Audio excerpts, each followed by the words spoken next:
I want to return now to this idea of a natural monopoly market, which I've mentioned before, has a pretty specific cost structure that makes the socially optimal outcome one where we don't have competition, but rather we have a single firm or a few firms providing the market.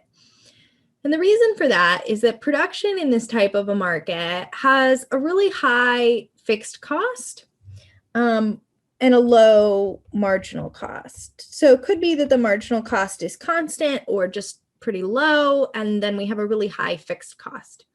So examples of this type of a market, or anything where you have a big upfront investment, right? So for example, pharmaceutical products where you invest a lot in research and development, or any kind of new technology that requires a lot of research and development, you have to have a big upfront investment, and then the actual production of, say, a pill is usually pretty inexpensive once you've developed, tested, and gotten that medication approved.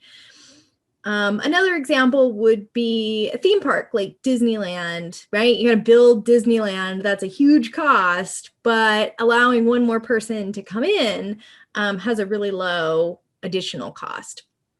Utilities, like running pipes to everyone's house, treating all the water, that's pretty expensive. Like producing like one more, once you have the water treatment plants built, right? Like cleaning one more cup of water is pretty cheap. So these are some examples of different natural monopoly markets. And as we'll see, looking at this cost structure here, these markets typically are provided by large firms rather than lots of small firms.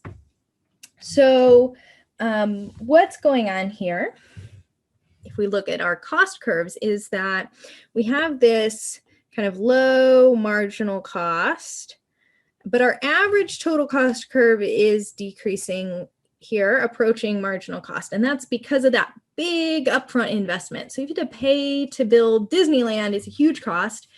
You let one person in, then the cost per person is really high. Still, 10 people, cost per person is astronomical.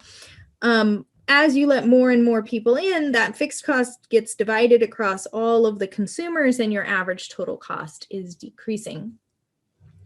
So that's why we have this kind of cost structure, these curves that look like this, in this situation where we have a really high upfront fixed cost. But the consequence of that is the competition is really not an option. So if we think about what is socially optimal, the way we just did in the monopoly, say price is equal to marginal cost, that point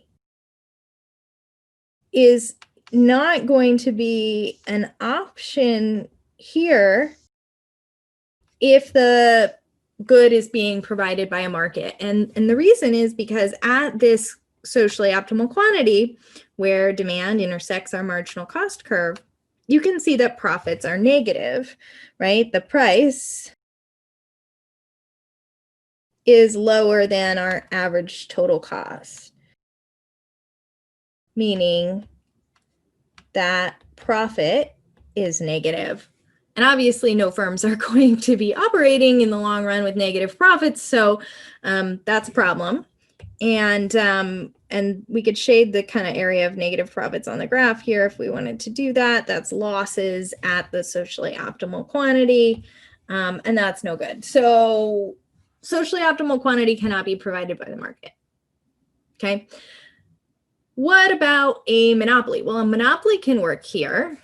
If I see my monopoly outcome here where marginal revenue is equal to marginal cost, then I go up here and I charge this price. Well, now, okay, price is higher than my average total cost curve. So the monopoly would make positive profits. But that's not necessarily good for society either, because what's happening is we've restricted this quantity, we've increased the price, and that's not good for consumers either, right? So we know the monopoly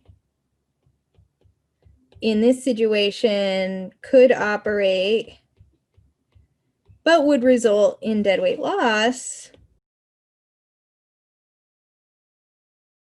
we would like to get something closer to the socially optimal quantity, but that can't happen in a market because profits would be negative.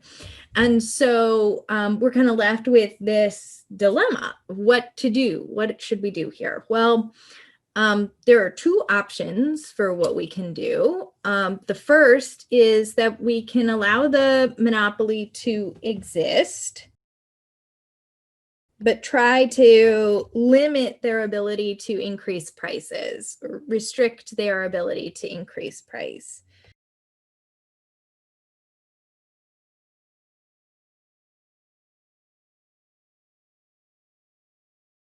In this situation, the goal would be to get to the point where we're producing as much as we can without making the firm go out of business, right? So we want to get as close to the socially optimal quantity as possible, where profits are not negative. And so that zero profit point is here, where average total cost intersects the demand curve. And sometimes we'll refer to this as the second best option, because although it's not socially optimal, it is as close to socially optimal as we can get without having negative profits. So the private market, this is as good as we can do if we want private firms to be providing this good. So that would be your target here if you were to allow firms to exist and have market power, and you were aiming to restrict their profits. The other option is to have the government provide these products, because the government, unlike private businesses, can earn losses and then fund those losses using taxpayer dollars. So we can have government provision of this product, in which case we can get to the socially optimal outcome. So we have examples of both of these approaches in the real world. The government tends to provide a lot of utilities, local utilities like electricity or water, trash collection services, etc.